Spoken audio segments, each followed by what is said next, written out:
Hello everyone. Guys किसी viewer ने बोला है कि सर पास्ट पार्टिसिपल क्या होता है। चलिए गाइस बात करते हैं पास्ट पार्टिसिपल के बारे में। V3 आपने सुना होगा। V3 वर्ब का जो थर्ड फॉर्म है वो एडजेक्टिव के रूप में काम करने लगता है, बस वही है पास्ट पार्टिसिपल। ये मेरे हाथ में एक टोकरी है गाइस, बहुत इत्मीनान से आप समझे। ये टोकरी है यानी कि बास्केट है, ये नाउन है, कोई भी चीज़ नाउन है।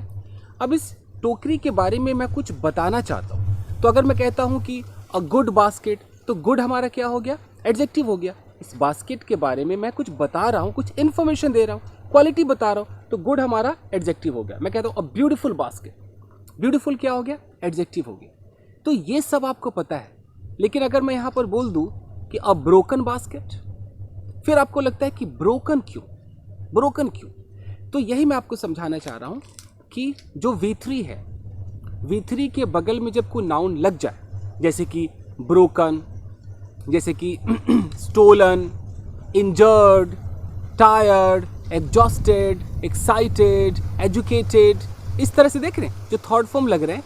तो ये जो थर्ड फॉर्म है और इस थर्ड फॉर्म के बाद कोई नाउन लग जाए तो ये थर्ड फॉर्म क्वालिटी बताने लगता है, उसके बारे में कुछ बताना शुरू करता है। आप समझ रहे हैं? तो ये है आपका पास्ट पार्टिसिपल जो कि काम कर रहा है एडजेक्टिव के रूप में।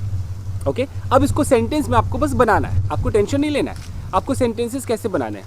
आपने बोला कि आई हैव परचेज्ड, पूरा सेंटेंस अब कह रहे हैं कि आई have purchased a broken basket, a broken basket. तो आई हैव परचेज्ड, मैंने खरीदा है। मैंने क्या खरीदा है? अ ब्रोकन बास्केट, यानी कि एक टूटी हुई टोकरी खरीदी, टूटी हुई। तो इस टूटी हुई को हम ब्रोकन कह रहे हैं। तो V3 एडजेक्टिव हम तभी लगाते हैं जब हमें ऐसा लगे कि कोई काम पहले से ही हुआ पड़ा है, मेरे आंखों के सामने नहीं हुआ, मैंने नहीं किया, आपने नहीं किया। ये जो टोकरी है ये मेरे सामने नहीं टूटी, इसकी अवस्था ये है कि टोकरी टूटी हुई है। तो उस अवस्था को दिखाने के लिए, अवस्था मतलब कि उसका जो स्टेट ऑफ बीइंग है, उसकी जो कंडीशन है, उस कंडीशन को दिखाने के लिए हम V3 लगाते हैं। अगर कंडीशन है कि टूटा हुआ है तो ब्रोकन हम बोलेंगे। अगर कंडीशन है कि चुराया हुआ है, अगर ये चोरी का बास्केट होता तो हम इसको ब्रोकन नहीं, इसको स्टोलन कहते। तो हमें अवस्था को बताना है। हम किसी व्यक्ति को देख रहे हैं, हम कह रहे हैं अरे यार ये तो जला हुआ है। तो जला हुआ मतलब बर्न्ड, मेरे सामने नहीं जला, मैंने उसे जला हुआ नहीं देखा। अभी जब मैं उसको देख रहा हूं, अभी जो ये प्रेजेंट टाइम है मेरा, इस प्रेजेंट टाइम में उस व्यक्ति की जो अवस्था है, उसकी जो कंडीशन है, उसका जो स्टेट ऑफ बीइंग है, उसका जो इस वक्त होना है, वो क्या है? वो जला हुआ है। तो हम कैसे बोलेंगे? अ बर्न्ड मैन। अगर कोई व्यक्ति घायल है तो उसकी अभी प्रेजेंट में उसकी अवस्था क्या है? वो घायल है। तो मैं क्या बोलूंगा? इंजर्ड पर्सन या इंजर्ड मैन। समझ रहे हैं आप? उसी तरीके से अगर मैं किसी लड़के को देखता हूं और देख रहा हूं कि वो बहुत ज्यादा उत्तेजित है, वो तो मैंने उसे उत्तेजित होते हुए नहीं देखा। जब मैंने उसे देखा उस वक्त उसकी अवस्था यह थी कि वो उत्तेजित था। तो मैं क्या बोलूंगा? कि excited, excited boy, excited man. समझ रहे हैं आप? तो ऐसे आपको नाउन के बगल में वो लगाना है, जैसे एक्साइटेड मैन। अगर मैं कहता हूं एजुकेटेड पर्सन, तो एजुकेटेड पर्सन का मतलब क्या है? कि मैंने उसको एजुकेट होते हुए नहीं देखा। जब मैंने उसको देखा तो उस वक्त उसकी अवस्था क्या थी? कि भैया वो पढ़ा लिखा व्यक्ति था, एजुकेटेड। तो आप समझ लें कि V3 जो एडजेक्टिव है वो तब यूज करना होता है जब हम किसी नाउन को देखते हैं और हम बताते हैं कि ये हुआ पड़ा है। जैसे कि ये टूटा हुआ है तो काम डन है, तो डन से इसको समझिए। अगर वो घायल है तो घायल होने का काम हो चुका है। अगर कोई एजुकेटेड है तो एजुकेशन लेने का काम उसका हो चुका है। अगर कोई जला हुआ है तो जलने का उसका प्रोसेस हो चुका है। कोई झुलसा हुआ है तो झुलसने का प्रोसेस हो चुका है। अभी जो उसकी अवस्था है वो ये है कि भैया झुलसा हुआ है, जला हुआ है, चोरी का है। अगर एक बाइक है, वो स्टोलन बाइक है, वो चोरी का बाइक है, तो चुराने का प्रोसेस हो चुका है। अब उस बाइक के साथ एक ठप्पा लग गया कि स्टोलन है जी। समझ रहे हैं? ये होता है आपका V3 वाला पास्ट पार्टिसिपल जो कि एडजेक्टिव के रूप में काम कर रहा है।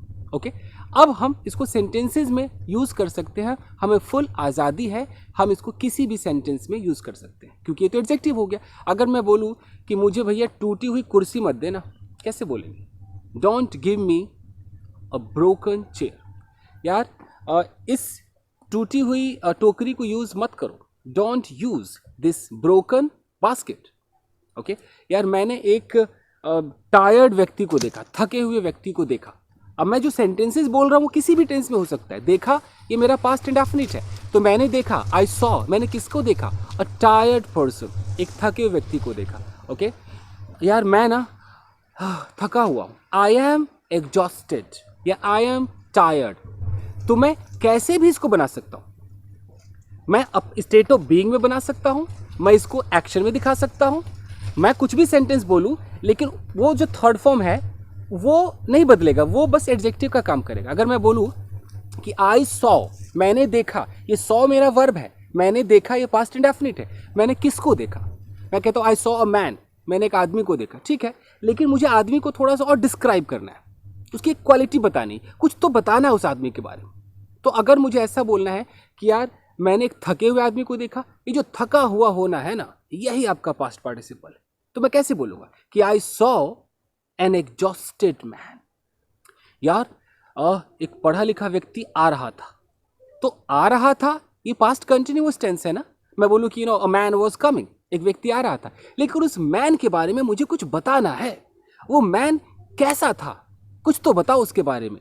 तो जब हम मैन के बारे में कुछ इन्फॉर्मेशन देंगे तो वो इन्फॉर्मेशन जैसा होगा हमें वैसा एडजेक्टिव लगाना। अगर मैं बोलूँ कि एक अच्छा आदमी, तो a good man was coming, मैं ऐसे बोलूँगा। एक्सक्यूज मी, मैसेज आ रहा है।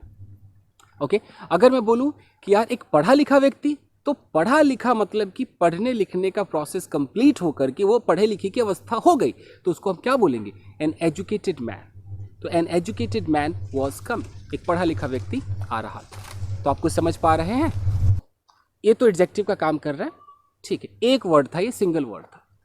जब आप न्यूज़पेपर पढ़ेंगे, थोड़े से एडवांस्ड हो जाएंगे, तो वहाँ पर आपको एक फ्रेज के रूप में दिखाई देने वाला है जो पास्ट पार्टिसिपल है, होगा वर्ब थर्ड, होगा एक ही वर्ड, लेकिन वो कुछ ऐसा लिखा होगा कि आपको लगेगा कि ये क्या कह गया। ओके जैसे कि आपने पढ़ा होगा, जैसे मैं बोलूँ कि the book written by Ram has been sold. तो the book written by Ram has been sold, हम बुक की बात कर रहे हैं, हैज़ बीन सोल्ड यानी कि किताब बेची जा चुकी है, हो गया।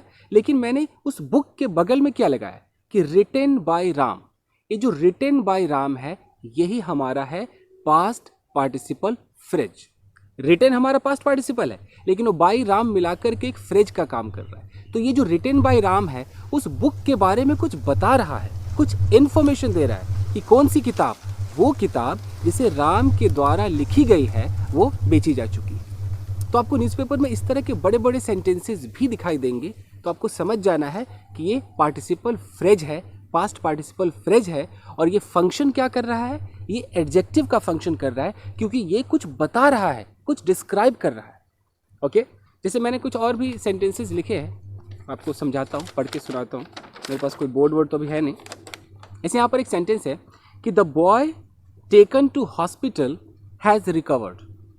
अब देखिए कि the boy taken to hospital has recovered, तो अगर मैं बोलूँ कि द बॉय हैज़ रिकवर्ड, लड़का रिकवर कर चुका है, कौन सा लड़का, उस लड़के के बारे में कुछ बताया जा रहा है। क्या बताया जा रहा है कि टेकन टू हॉस्पिटल, यानी कि वो लड़का जिसको हॉस्पिटल ले जाया गया था, हैज़ रिकवर्ड, वो रिकवर हो चुका है। तो ये जो टेकन टू हॉस्पिटल है ना, टेकन से लेके हॉस्पिटल तक, यही आपका है पास्ट पार्टिसिपल फ्रेज। फंक्शन क्या कर रहा है, एडजेक्टिव का काम कर रहा है। एडजेक्टिव कैसे हमें पता चल रहा है, क्योंकि उस लड़के के बारे में कुछ बता रहा है ना। लड़का रिकवर हो गया, कौन सा लड़का रिकवर हो गया, वही लड़का जिसे हॉस्पिटल ले जाया गया था।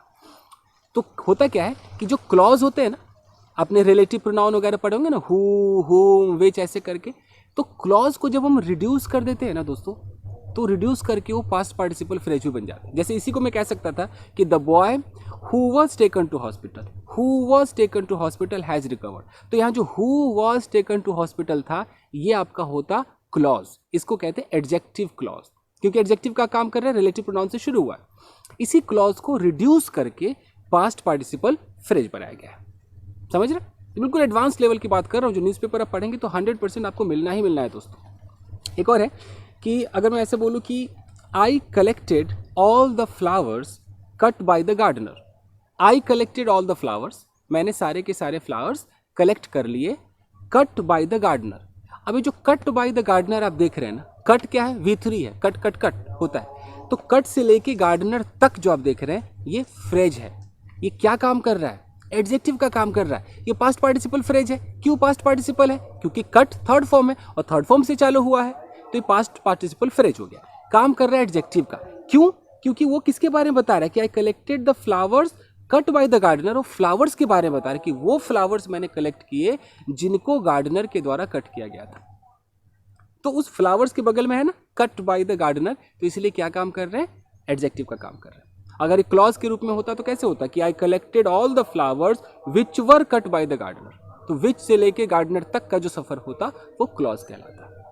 एकदम एडवांस लेवल की बात कर रहा हूं।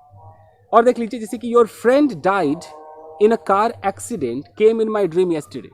तो your friend died in a car accident came in my dream yesterday.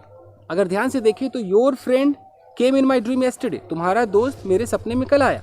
कौन सा दोस्त आया? डिस्क्राइब तो कीजिए। Died in a car accident. तो डाइड से लेके एक्सीडेंट तक का जो सफर है दोस्तों पास्ट पार्टिसिपल फ्रेज है। इसको समझिए, समझ रहे?